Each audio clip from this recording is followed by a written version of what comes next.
অবরুদ্ধ গাজা অভিমুখী ত্রাণবাহী global Sumud ফ্লোটিলার অধিকাংশ জাহাজ আটক করায় বিশ্বজুড়ে ইসরায়েল বিরোধী বিক্ষোভ হয়েছে। বৃহস্পতিবার London, Paris, Madrid, Barcelona, Rome সহ পশ্চিমা অনেক শহরেই রাজপথে নেমে আসে হাজার হাজার মানুষ। এছাড়া গ্রিসের এথেন্স, তিউনিসিয়ার তিউনিস এবং মালয়েশিয়ার কুয়ালালামপুরে আমেরিকান দূতাবাসের সামনে বিক্ষুব্ধরা সমবেত হয়ে প্রতিবাদ জানায়। বেশ কিছু স্থানে বিক্ষোভকারীদের সঙ্গে আইন শৃঙ্খলা বাহিনীর বাগবিতণ্ডা হয়, তাতে আটকের ঘটনাও ঘটেছে। এদিকে নিউ ইয়র্ক টাইমস এবং সিয়েনা কলেজের যৌথ জরিপে উঠে এসেছে, দেশের অধিকাংশ মানুষ ইসরায়েলে সামরিক ও অর্থনৈতিক সহায়তা বন্ধ করে দেওয়ার পক্ষে। গাজা অভিমুখী ত্রাণবাহী গ্লোবাল সমুদ ফ্লোটিলা নৌবহরের একটি বাদে বাকি সব জাহাজ আটকের কথা জানিয়েছে ইসরায়েল। এসব নৌযানের মানবাধিকার কর্মীদের আটক করে তেল আভিভে নিয়ে গিয়েছে ইসরায়েলি সেনারা। আটক ব্যক্তিদের মধ্যে রয়েছেন সুইডিশ জলবায়ু কর্মী গ্রেটা থুনবার্গও।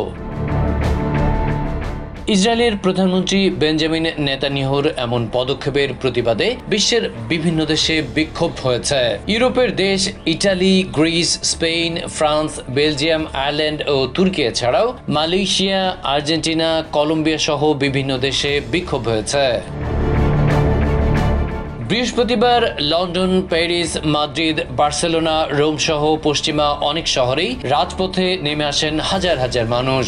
শত শত প্যালেস্টাইনপন্থীর স্লোগানে লন্ডনে লিভারপুল স্ট্রিট ট্রেন স্টেশনে যাত্রীদের সাথে বিক্ষোভকারীদের উত্তেজনা থামাতে পুলিশকে এগিয়ে আসতে হয়।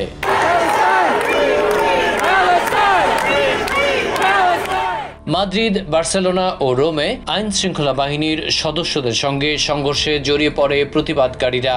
বেশ কিছু স্থানে বিক্ষোভকারীদের সঙ্গে আইন শৃঙ্খলা বাহিনীর বাকবিতণ্ডা উত্তপ্ত হয়ে ওঠে, তাতে আটকের ঘটনাও ঘটেছে।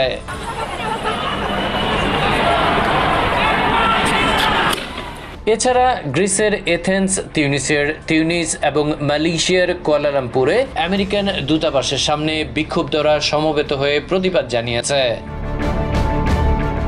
এদিকে নিউ ইয়র্ক টাইমস এবং সিয়েনা কলেজের যৌথ জরিপে উঠে এসেছে, দেশের অধিকাংশ মানুষ ইসরায়েলে সামরিক ও অর্থনৈতিক সহায়তা বন্ধ করে দেওয়ার পক্ষে। বিশেষ করে তরুণ প্রজন্মের 70% বলছে ওয়াশিংটনের অর্থায়নেই বেপরোয়া হয়ে উঠেছে তেল আভিভ। এমনকি রক্ষণশীল রিপাবলিকানদের একটা অংশকেও গাজায় দুর্ভিক্ষ এবং আইডিএফ এর হামলায় নিহতদের প্রতি সমবেদনা জানাতে দেখা যাচ্ছে। নানা বাধা বিপত্তিকে সঙ্গী করেই বিপুল উদ্যমে গাজার জন্য ত্রাণ তহবিল নিয়ে যাত্রা করেছিল আন্তর্জাতিক বেসামরিক নৌবহর গ্লোবাল সুমুদ ফ্লোটিলা। এর আগেও একবার যাত্রা করে ইসরায়েলি বাহিনীর বাধার মুখে পড়তে হয় অধিকার কর্মীদের, কিন্তু এত কিছুর পর এবারও অভীষ্ট লক্ষ্যে পৌঁছতে পারল না এই নৌবহর। রয়টার্স জানায়, ফ্লোটিলা গাজার উপকূল থেকে প্রায় 120 নটিক্যাল মাইলের কাছাকাছি পৌঁছলে বৃহস্পতিবার ভোর হওয়ার আগেই ইসরায়েলি নৌবাহিনীর জাহাজ নৌবহরকে ঘিরে ফেলে। এরপর তারা আক্রমণাত্মক কৌশল অবলম্বন করে একে একে আটক করে নৌযানগুলো এবং বিচ্ছিন্ন করে দেয় যোগাযোগ ব্যবস্থা। কিছু কিছু ক্ষেত্রে জল কামান ব্যবহার করে বেশ কয়েকটি নৌযানকে থামতে বাধ্য করে ইসরায়েলি বাহিনী। কোনোটিকে চারদিক থেকে ঘিরে ধরে সেনা সদস্যরা নৌযানে উঠে পড়ে এবং অস্ত্রের মুখে যাত্রীদের হাত উপরে তুলে নিষ্ক্রিয় হয়ে বসে থাকতে বাধ্য করে। তবে হামলার সময় কেউ কেউ ভিডিও বার্তায় তাদের পরিস্থিতির কথা জানিয়েছেন। তাদের জলকামানে আমাদের সবকিছু ভিজে গেছে। তারা প্রায় 10 মিনিট ধরে পানি ছুঁড়েছে। তারা আমাদের ইঞ্জিন থামাতে বলেছিল, কিন্তু আমরা আমাদের পথেই চলছি। ইঞ্জিন এখনো থামেনি। তারা আমাদের হাত উপরে তুলতে বলেছে। অনেকক্ষণ যাবৎ তারা আমাদের অনুসরণ করেছে। ইসরায়েলের পররাষ্ট্র মন্ত্রণালয় বৃহস্পতিবার তাদের অফিসিয়াল এক্স পোস্টে দেয়া বিবৃতিতে জানিয়েছে, ত্রাণবাহী নৌবহরের একটি বাদে তারা সবগুলোই আটকে দিতে সক্ষম হয়েছে। এছাড়া নৌবহরের সমস্ত যাত্রী সুস্থ আছেন এবং তাদের তেল আভিভে নিয়ে যাওয়া হয়েছে বলে জানিয়েছে ইসরায়েল। প্রখ্যাত অধিকার কর্মী গ্রেটা থুনবার্গের নৌযানটিকেও আটক করেছে ইসরায়েল বাহিনী। তাকে আটকের বিষয়টি নিশ্চিত করে তার ছবিও প্রকাশ করেছে ইসরায়েলের পররাষ্ট্র মন্ত্রণালয়। তবে এর আগে এক ভিডিও বার্তায় গ্রেটা থুনবার্গ জানান তিনি আটক হতে চলেছেন। একজন সুইডিশ নাগরিক হিসেবে সুইডেনের সরকারের কাছে তাকে সহ অন্যান্য অধিকার কর্মীদের উদ্ধারের জন্য প্রয়োজনীয় উদ্যোগ নেয়ার আহ্বান জানান তিনি। My name is Greta Thunberg. I'm a citizen of Sweden. If you are watching this video, I have been abducted and taken against my will by Israeli forces. Our humanitarian mission was non-violent and abiding by international law. Please tell my government to demand my and the others' immediate release. অন্যদিকে আটক থেকে বেঁচে যাওয়া একমাত্র নৌকাটি এরই মধ্যে গাজার সমুদ্র সীমায় প্রবেশ করতে সক্ষম হয়েছে বলে জানিয়েছে আল জাজিরা। গ্লোবাল সুমুড এই ফ্লোটিলায় অর্ধশত নৌযান অংশ নিয়েছিল, কিন্তু গাজা থেকে 70 নটিক্যাল মাইল দূরত্বে থাকা অবস্থাতেই ইসরায়েলি বাহিনীর কাছে আটকা পড়ে এই নৌবহর। অবরুদ্ধ গাজা অভিমুখী ত্রাণবাহী গ্লোবাল সুমুদ ফ্লোটিলার সবগুলো জাহাজ আটকের দাবি করেছে ইসরায়েল। বৃহস্পতিবার সামাজিক মাধ্যম এক্সে এক পোস্টে ইসরায়েলের পররাষ্ট্র মন্ত্রণালয় জানায়, ফ্লোটিলার সবগুলো জাহাজের যাত্রী সুস্থ ও নিরাপদ আছে। ইসরায়েল ভূখণ্ডে নিয়ে যাওয়ার পর দ্রুতই তাদের ইউরোপে বিতরণের প্রক্রিয়া শুরু করা হবে। এদিকে ইসরায়েলের হাতে আটক ফ্লোটিলায় অংশ নেওয়া অধিকার কর্মীদের পরিবারের সদস্যরা তাদের নিরাপত্তা নিয়ে উদ্বেগ প্রকাশ করেছেন। ইসরায়েলের হাতে আটক নৌকাগুলোর মধ্যে গ্রিসের একটি নৌকা রয়েছে। সেখানে রয়েছেন ক্রিসা প্লাকিওতির স্বামী প্যান্টেলিস লুভরস। আমি খুব চিন্তিত। আমি জানি না তার কি হয়েছে, তার নৌকাটি আটকানো হয়েছে কিনা অথবা অন্য কিছু ঘটেছে কিনা। আমরা ভোর 4:30 থেকে তার সঙ্গে আর কোনো যোগাযোগ করতে পারছি না। গ্লোবাল সুমুদ ফ্লোটিলার আইনজীবী আনাস্তাসিয়া মাতসুকার অভিযোগ, ইসরায়েল অবৈধভাবে ফ্লোটিলায় অংশগ্রহণকারীদের অপহরণ করেছে। সবাই স্পষ্ট বুঝতে পারছে তাদের সাথে যা ঘটেছে তা অবৈধ এবং ইসরায়েল তাদের অপহরণ করেছে। তেল আবিব আন্তর্জাতিক জলসীমায় হস্তক্ষেপ করে মানবিক সহায়তা বহনকারী গ্রিক সহ অন্যান্য নাগরিকদের কার্যত অপহরণ করেছে। ফ্রান্সের রাজধানী প্যারিসেও বিক্ষোভ করেছে দেশটির সাধারণ মানুষ। বৃহস্পতিবার প্যারিসে ইসরায়েলের দূতাবাসের বাইরে জড়ো হয়ে বিক্ষোভ করে প্যালেস্টাইনপন্থীরা। এ সময় অনাকাঙ্ক্ষিত পরিস্থিতি এড়াতে সেখানে বিপুল সংখ্যক পুলিশ মোতায়েন করা হয়। ইসরায়েলের এই পদক্ষেপের বিরুদ্ধে বিক্ষোভ অনুষ্ঠিত হয়েছে স্পেনের রাজধানী মাদ্রিদেও। শিক্ষার্থীদের সংগঠন স্টুডেন্টস গিল্ডের ডাকে হাজার হাজার শিক্ষার্থী এতে অংশ নেয়। সংগঠনটির জেনারেল সেক্রেটারি কোরাল লাটোরে ফ্লোটিলার নিরাপত্তায় ইউরোপের কোনো দেশ কার্যকর পদক্ষেপ না নেয় ক্ষুব্ধ। ইউরোপের সব দেশই প্যালেস্টিনিয়ানদের প্রতি সংহতির কথা বলেছে, কিন্তু ফ্লোটিলাকে রক্ষায় কেউই কিছু করেনি। স্পেনও কোনো জাহাজ পাঠায়নি নিরাপত্তার জন্য, বরং ইসরায়েলের চাপের মুখে ফ্লোটিলাকে ফিরে আসতে বলেছে। বিক্ষোভ হয়েছে ইটালির রাজধানী রোমেও। নৌবহরে থাকা ইটালির নাগরিকদের নিরাপত্তায় কার্যকর পদক্ষেপ না নেয়ায় দেশটির প্রধানমন্ত্রী জর্জা মেলোনির তীব্র সমালোচনা করেন ডেভিড গ্রেস নামে এই বিক্ষোভকারী। Giorgia Meloni is a joke. It's a pathetic display of complacency, and they continue to give them weapons. তবে প্রধানমন্ত্রী জর্জা মেলোনি আবারও স্পষ্ট করে বলেছেন, তিনি মনে করেন এই নৌবহর এবং তাদের আটকের প্রতিবাদে বিক্ষোভ প্যালেস্টিনিয়ানদের কোনো কাজে আসবে না। ডেনমার্ক সফররত মেলোনি আটক ইটালির নাগরিকদের সুস্থভাবে দেশে ফিরিয়ে আনতে সর্বাত্মক প্রচেষ্টার আশ্বাস দিয়েছেন। আমরা প্রতিটি মুহূর্ত নিবিড়ভাবে পর্যবেক্ষণ করছি। গত রাতে পররাষ্ট্র মন্ত্রণালয় জাহাজে থাকা কয়েকজন আইনজীবীর সঙ্গে যোগাযোগ করেছে। আমরা অবশ্যই সর্বোচ্চ চেষ্টা করব যাতে এই মানুষগুলো যত দ্রুত সম্ভব ইটালিতে ফিরে আসতে পারে। তবে আমি এখনো মনে করি এই পুরো ঘটনায় প্যালেস্টিনিয়ানদের উপকারী হবে না, বরং এটি ইটালির জনগণের জন্য নানা অসুবিধার কারণ হয়ে দাঁড়াবে। তবে ইউরোপের আরেক দেশ তুর্কির প্রেসিডেন্ট রিসেপ তাইয়েপ এরদোয়ান ইসরায়েলের এই হঠকারী পদক্ষেপের তীব্র সমালোচনা করেছেন। আমি গ্লোবাল সুমুদ ফ্লোটিলার বিরুদ্ধে চালানো দস্যুতার নিন্দা জানাই। আন্তর্জাতিক জলসীমায় নিরীহ নাগরিকদের উপর ইসরায়েলের এই হামলা আবারও প্রমাণ করেছে গাজায় মানবতার বিরুদ্ধে সংঘটিত অপরাধ থাকতে গণহত্যার নীতিতে পরিচালিত এই গোষ্ঠীটি এক ধরনের উন্মত্ততায় ভুগছে। তিনি জানান, ফ্লোটিলায় অংশ নেওয়া প্রত্যেকের নিরাপত্তা নিশ্চিতে কাজ করছে তুর্কি সরকার। ব্রিটেনের ম্যানচেস্টার শহরের একটি সিনাগগের কাছে ইয়াম কাপুর উপলক্ষে প্রার্থনায় অংশ নেওয়া ইহুদিদের ওপর গাড়ি উঠিয়ে দেওয়ার ঘটনা ঘটেছে। পাশাপাশি সিনাগগের নিরাপত্তারক্ষীর ওপর ছুরি হামলাও চালানো হয়েছে। ব্রিটিশ পুলিশের তথ্য অনুযায়ী বৃহস্পতিবারের এই ঘটনায় অন্তত 2 ইহুদি নিহত হয়েছেন, আহত হয়েছেন আরও 4 জন। এই ঘটনাকে সন্ত্রাসী ঘটনা হিসেবে চিহ্নিত করেছে ব্রিটেনের counter terrorism policing department. Based on what we know, Counter-terrorism policing has declared this as a terrorist incident. Greater Manchester police সন্দেহভাজন ব্যক্তিকে গুলি করে হত্যার কথা জানিয়েছে। তার কাছে বিস্ফোরক রয়েছে এমন আশঙ্কা থেকেই তাৎক্ষণিকভাবে তাকে নিরস্ত্র করতে গুলি করা হয় বলে দাবি তাদের। একই সাথে এই ঘটনার সঙ্গে জড়িত সন্দেহে আরও দুজনকে আটকের কথাও জানিয়েছে তারা। I can confirm that 2 other individuals have been arrested in connection with this incident. হামলার ঘটনায় স্থানীয়দের মধ্যে আতঙ্ক ছড়িয়ে পড়েছে। সিনাগগের পাশেই ভিকি নামে এই নারীর বাড়ি। ইহুদি হিসেবে নিজের নিরাপত্তা নিয়ে শঙ্কা প্রকাশ করেন তিনি। Today is Yom Kippur. It's a very holy festival and I'm Jewish and absolutely terrified. Vicky জানান তার প্রতিবেশী প্রায় সবাই ইহুদি এবং নিয়মিত সিনাগগের প্রার্থনা সভায় অংশ নেন তারা। ইহুদিদের উৎসব ঘিরে পরিকল্পিতভাবে এই হামলা চালানো হয়েছে বলে তার ধারণা। For somebody to know today is Yom Kippur, I just feel this has been definitely planned. And you know, and I don't feel safe. I'm worried with my mum as well. এদিকে এই ঘটনায় তীব্র নিন্দা জানিয়েছে লন্ডনের Israeli দূতাবাস। সামাজিক মাধ্যম এক্সে এক পোস্টে তারা বলেছে, ইহুদিদের পবিত্রতম দিনে এমন সহিংস হামলা খুবই উদ্বেগজনক। একই সাথে ম্যানচেস্টারের ইহুদি কমিউনিটির সাথে সার্বক্ষণিক যোগাযোগ রেখে পরিস্থিতি পর্যবেক্ষণ করা হচ্ছে বলেও জানায় তারা। অন্যদিকে ডেনমার্ক সফররত দেশটির প্রধানমন্ত্রী কিয়ার স্টারমার জানান, এই ঘটনার পরপরই ব্রিটেন জুড়ে সব সিনাগগের নিরাপত্তা জোরদার করা হয়েছে। I'm already able to say that additional police assets are being deployed to synagogues across the country and we will do everything to keep our Jewish community safe. লন্ডনের মেয়র সাদিক খানও তার শহরের সব সিনাগগের নিরাপত্তা জোরদারের কথা জানিয়েছেন। পাশাপাশি ম্যানচেস্টারের পরিস্থিতির ওপর সার্বক্ষণিক নজর রাখার কথাও জানিয়েছেন তিনি।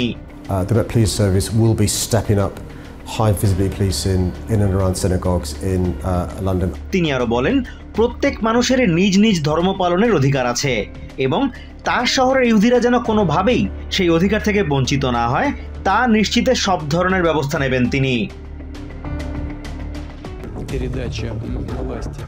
গাজায় যুদ্ধ বন্ধে আমেরিকার প্রেসিডেন্ট ডোনাল্ড ট্রাম্পের উদ্যোগ নিয়ে আশার কথা জানিয়েছেন রাশিয়ার প্রেসিডেন্ট ভ্লাদিমির পুতিন। দেশটির সোচিতে অনুষ্ঠিত ভলদাই ডিসকাশন ক্লাবের এক অনুষ্ঠানে তিনি বলেন, সুড়ঙ্গের শেষে আলোর রেখা দেখা যাচ্ছে। ইসরায়েলের পাশাপাশি একটি স্বাধীন প্যালেস্টাইন রাষ্ট্র গঠনের বিষয়টি ট্রাম্পের পরিকল্পনায় অন্তর্ভুক্ত করা হলে রাশিয়া সমর্থন করবে বলেও জানান তিনি। Сейчас знакомимся более подробно с инициативами президента Трампа. Ну, мне кажется, что здесь какой-то свет в конце тоннеля все-таки может появиться. ট্রাম্পের প্রস্তাব অনুযায়ী গাজা একটি আন্তর্জাতিক প্রশাসনের অধীনে পরিচালিত হবে। তবে পুতিনের মতে এ ধরনের ব্যবস্থাপনা ঠিক কতদিন কার্যকর থাকবে তা পরিষ্কারভাবে জানা জরুরি। জাতিসংঘের মহাসচিব আন্তোনিও গুতেরেসের কথা উল্লেখ করে গাজাকে শিশুদের কবরস্থানের সাথে তুলনা করেন রাশিয়ার প্রেসিডেন্ট। Такой человек, который умеет слушать, как ни странно. слышит. গত অগাস্টে অ্যালাস্কায় অনুষ্ঠিত বৈঠকে প্রেসিডেন্ট ট্রাম্পের সাথে ইউক্রেন যুদ্ধ সহ বেশ কিছু বিষয়ে ইতিবাচক আলোচনা হয়েছে জানিয়ে পুতিন বলেন, অন্য পক্ষের আলোচনা কিভাবে শুনতে হয় ট্রাম্প তা ভালো করেই জানেন। পুতিন জানান, দুই দেশের মধ্যকার পারস্পরিক সম্পর্কের বিষয়েও আমেরিকার প্রেসিডেন্টের সাথে কথা হয়েছে। Окружению атомной электростанции. Слава богу, дело не доходит до ударов по самой атомной электростанции. এদিকে ইউক্রেনের জাপোরিজিয়ায় ইউরোপের সবচেয়ে বড় পারমাণবিক বিদ্যুৎ কেন্দ্রটি টানা এক সপ্তাহের বেশি সময় ধরে বিদ্যুৎ সংযোগ থেকে বিচ্ছিন্ন রয়েছে।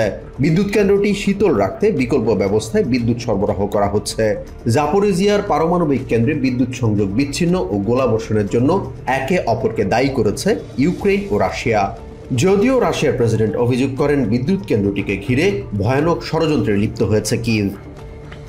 Это опасно. Что касается томагавков, то это мощное оружие, оно, правда, уже такое... ইউক্রেনকে টমাহক ক্ষেপণাস্ত্র সরবরাহ করা হলে যুদ্ধের তীব্রতা বাড়বে বলেও সতর্ক করেছেন রুশ প্রেসিডেন্ট। তবে ইউক্রেনের যুদ্ধক্ষেত্র থেকে রাশিয়া পিছু হটবে না বলেও মন্তব্য করেন দেশটির প্রেসিডেন্ট। Ну, все страны НАТО с нами воюют. Это же... Они сами это уже не скрывают. И причем, к сожалению, есть инструкторы, так... ইউক্রেন যুদ্ধে আমেরিকার নেতৃত্বাধীন নেটো সামরিক জোটভুক্ত দেশগুলোর সাথে রাশিয়াকে লড়াই চালিয়ে যেতে হচ্ছে বলেও জানান ভ্লাদিমির পুতিন। ইউরোপের নেটোভুক্ত দেশগুলো ইউক্রেনকে সামরিক সহযোগিতা অব্যাহত রেখেছে জানিয়ে পুতিন বলেন, এভাবে চলতে থাকলে যুদ্ধের উদ্দেশ্য পরিবর্তন করতে বাধ্য হবে মস্কো। 1962 সালের কিউবান মিসাইল সংকটের চেয়েও জটিল পরিস্থিতির সৃষ্টি হতে পারে বলেও সতর্ক করেন তিনি। Александр I был императором, а я избранный народом президент на определенный срок. Это большая разница. ভালদাই ডিসকাশন ক্লাবে কথা বলার সময় রুশ প্রেসিডেন্ট জানান, সার্বভৌমত্ব এবং জাতীয় নিরাপত্তা নিশ্চিতে দেশটির জনগণ তাকে বারবার বেছে নিয়েছেন। জাতীয় নিরাপত্তায় হুমকির সৃষ্টি করে এমন দেশগুলোর ষড়যন্ত্রের বিরুদ্ধে আমৃত্যু লড়াই চালিয়ে যাবেন উল্লেখ করে পুতিন জানান, তিনি কোনো একনায়কতান্ত্রিক সম্রাট নন, বরং জনগণের ভোটে নির্বাচিত একজন প্রেসিডেন্ট। ডেনমার্কের প্রধানমন্ত্রী মেট ফ্রেডেরিকসেন বলেছেন, রাশিয়াকে বাধ্য করা হলেই কেবল তারা ইউক্রেনের বিরুদ্ধে যুদ্ধ বন্ধ করবে। বৃহস্পতিবার ডেনমার্কের রাজধানী কোপেনহেগেনে ইউরোপিয়ান পলিটিক্যাল কমিউনিটি সম্মেলনে তিনি আরো বলেন, মস্কোর আগ্রাসন শুধু ইউক্রেন নয়, পুরো ইউরোপের জন্যই হুমকি।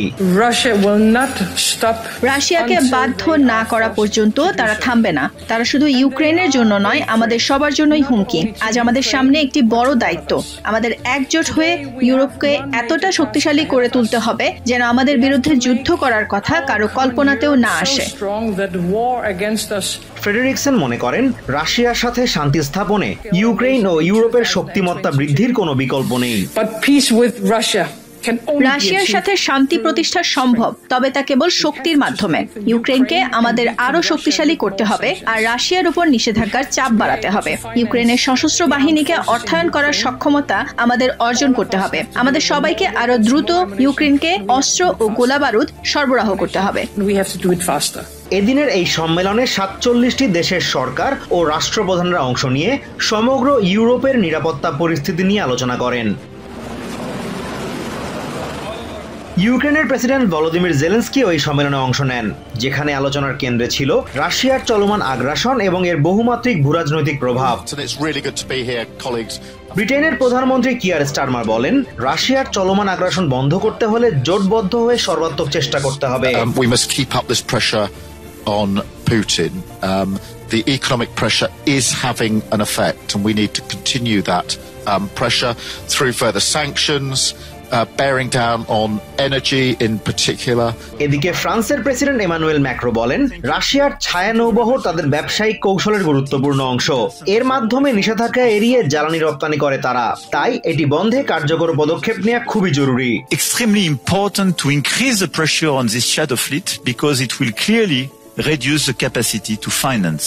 অন্যদিকে মলডোভার প্রেসিডেন্ট মায়া সান্দু দাবি করেন, রাশিয়া বিভ্রান্তিমূলক প্রচার ও ভোট কেনার মাধ্যমে তাদের দেশের জাতীয় নির্বাচনের প্রভাব ফেলার চেষ্টা করেও ব্যর্থ হয়েছে।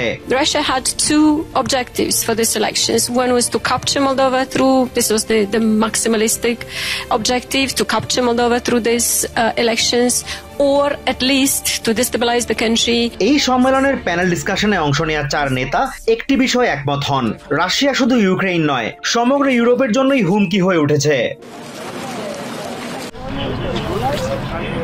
বেলজিয়ামের একটি বন্দরে রাশিয়া ও আমেরিকা থেকে ইউরোপিয়ান ইউনিয়নের কাছে পাঠানো এলএনজি বহনকারী ট্যাঙ্কারের পথ আটকে দেওয়ার ঘটনা ঘটেছে। বুধবার দেশটির জেভুরগা শহরে অবস্থিত ওই বন্দরে কানাডা ভিত্তিক অলাভজনক সংস্থা গ্রিন পিসের আয়োজনে ডজন খানেক বিক্ষোভকারী কায়াকে চড়ে ট্যাঙ্কারটির পথ আটকে দেয়। বেলজিয়ামের উত্তরাঞ্চলের এই এলএনজি টার্মিনালের প্রবেশ পথে প্রায় 70 জন গ্রিনপিস কর্মী রাবারের নৌকা ও কায়াক ব্যবহার করে অবরোধ সৃষ্টি করেন। গ্রিনপিস কর্মী লিসা গোল্ডনার দাবি করেন, 2022 থেকে 2024 সালের মধ্যে ইয়ালাম এলএনজি থেকে রাশিয়া কর বাবদ যে অর্থ আয় করেছে তা দিয়ে 271,000 ড্রোন কেনা সম্ভব। তিনি জানান, এই প্রতিষ্ঠানটি রাশিয়ার তেল রপ্তানিকারী প্রধান প্রতিষ্ঠান। 271,000 attack drones. That's what Putin could buy just from the profit tax money that the Russian state received between 2022 and 2024 from the company Yamal LNG. That's the main exporter of Russian gas to Europe. Lisa আরো বলেন, শুধু যে Ukraine যুদ্ধের কারণে তারা এই এলএনজির সরবরাহ আটকে দেওয়ার চেষ্টা করছেন তা নয়, পরিবেশের জন্য এই জীবাশ্ম জ্বালানির ক্ষতিকর প্রভাবের দিকটিও তাদের এই কর্মসূচির অন্যতম কারণ। Russian LNG, US fracking gas, fossil gas is driving climate chaos and threatening Europe's security and peace. তিনি অভিযোগ করেন, ইইউ একদিকে ইউক্রেন যুদ্ধ থামাতে রাশিয়ার ওপর চাপ প্রয়োগের কথা বলে, অন্যদিকে তাদের কাছ থেকে জ্বালানি কেনা অব্যাহত রেখেছে, যা কোনোভাবেই মেনে নেওয়া যায় না। Despite the war in Ukraine, the EU is still importing Russian gas, and a lot of it arrives here in the port of Seebrugge. Lisa জানান, তাদের এই কর্মসূচিতে 17টি দেশ থেকে গ্রিনপিসের কর্মীরা অংশ নিয়েছেন। জীবাশ্ম জ্বালানির ব্যবহার বন্ধে ইউরোপের নেতাদের প্রতি আহ্বান জানান তিনি। And this is why activists are taking action today and blocking the LNG terminal in Seebrugge. We are activists from 17 countries who are calling on EU leaders to stop fossil gas. গ্রিনপিসের এক প্রতিবেদনে দাবি করা হয়েছে 2022 থেকে চলতি বছরের প্রথম 6 মাসে ফ্রান্স, বেলজিয়াম, স্পেন ও নেদারল্যান্ডস একত্রে ইউক্রেনকে সহায়তা দিয়েছে 21.2 বিলিয়ন ইউরো। পক্ষান্তরে তারা রাশিয়া থেকে জ্বালানি আমদানিতে খরচ করেছে 34.3 বিলিয়ন ইউরো। নিউ ইয়র্ক থেকে সম্প্রচারিত TVN 24 টেলিভিশন বিশ্বজুড়ে বাঙালির কণ্ঠস্বর।